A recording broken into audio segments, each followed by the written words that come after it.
injured. Carl, yeah, unfortunately. We don't know the extent of it yet. He has gone home, though, so to get it evaluated a little closer for some of our guys. We'll find out more later, but for now, I can let you know he's gone home. Was there a particular play you could signal back to that it happened on, or? We're trying to find it, to be Yeah. honest with you. I haven't talked to Kinger about it, just as coaches. We were going through the video this morning and trying to see if we could see when it happened, but I'm not sure because he came back and played, and then eventually he left. So I don't know when the particular moment was. Yeah. Any decision on Arvidsson? He's getting close. You saw him out there. I think we'll talk to Kinger again. He's getting close, is all as I can tell you. He's got to make sure he feels good about where he's at, and we'll see. Can you take us, Jim, through the process of the breakdown of from the very successful game to a game that was very disappointing? Yeah, well, there's a few things. I mean, we just did not play well from the very first drop of the puck. We talked about it last night, but the thing against Edmonton is we made mistakes against Edmonton. We made plenty of mistakes. Every time we made a mistake against Edmonton, somebody was there to clean it up, and the rare time it happened to be David Rittich. But prior to that, we had a defenseman or another forward who blocked a shot or broke a pass up or lifted a stick or boxed out at the net front. Last night, we made the first mistake.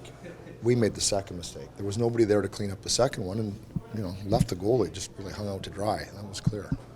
Today's practice lines looked a little bit different up front. Just your thought process on moving a couple guys around coming off of last night's game. Well, yeah, I mean, it's hard to remain status quo after a game like that last night. There's no question. We put Arvy up there just to see what that looked like, get him comfortable with his old guys, just to see if that could spur something from him. And then moved a few other guys around. So I'm not sure if that's what will be the lines tomorrow night. We just wanted to just give us a fresh look here this morning, and then we'll decide whether tomorrow night changes again.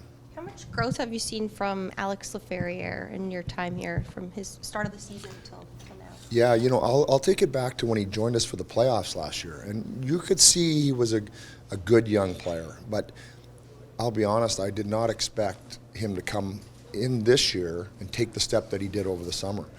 Then in through training camp, we were watching him going, oh, he looks pretty good. He's even better than he was at the end of last year. And once he got his opportunity, this is the greatest thing about the game. You get your opportunity, you take it. And that's exactly what Laf has done. He's taken the opportunity, and if you'll remember, he got scratched after a couple weeks. His play really dropped. He got scratched. He came back after that, and he has just kind of gone like this since then. So he understands. He's made a commitment physically, I think, which is the hardest part when you're young, to play in the league, and he's done a good job of it. First look at, go ahead, Darryl. First look at New Jersey. I mean, have you seen them on video yet? And what do they strike you as a team that's, I know them pretty well because I was out in Long Island for Yeah, those couple yeah. years before here, so I've seen that team kind of evolve, some of these young players. They're fast, they're highly skilled, and they're a hard team to play against. They do actually a good job defensively too, so they're going to be a handful. Not unlike any other team. Like they are, the teams in this league, us included, are a handful. You get them on your good night, and it's a tough team to beat, anybody. But Jersey does have some elite speed with Hughes and Bratt in particular, those two forwards. Jim, a game like last night, when do you park last night's game and move forward to the next one? Well, you'd like to park it,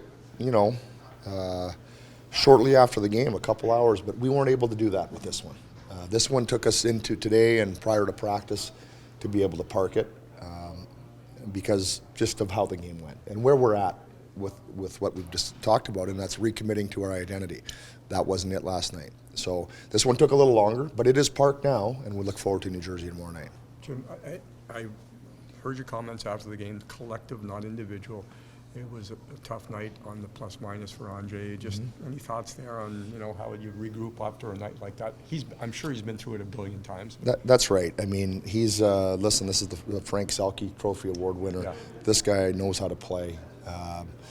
Sometimes you're on the ice and you have nothing to do with it. The puck ends up in the net. That's the issue with the plus-minus statistic.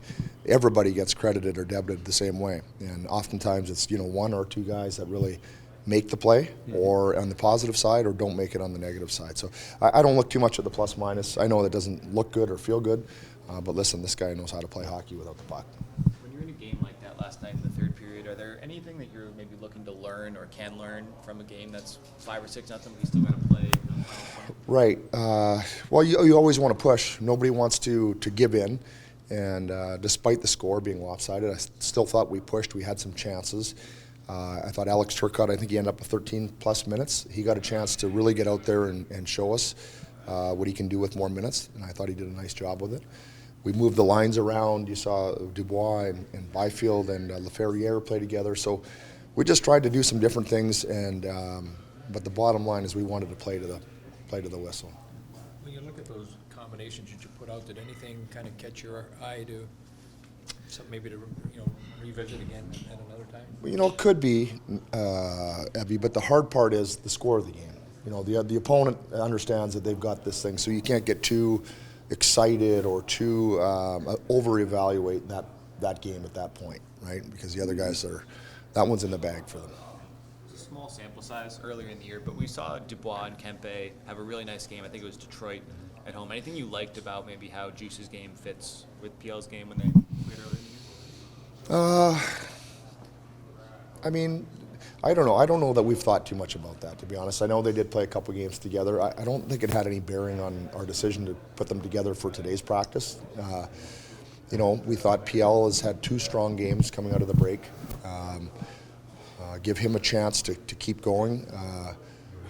Kempe, I don't think had a strong game last night. So this is just a chance to just move people around, give them different looks, and like I said, we'll see tomorrow night.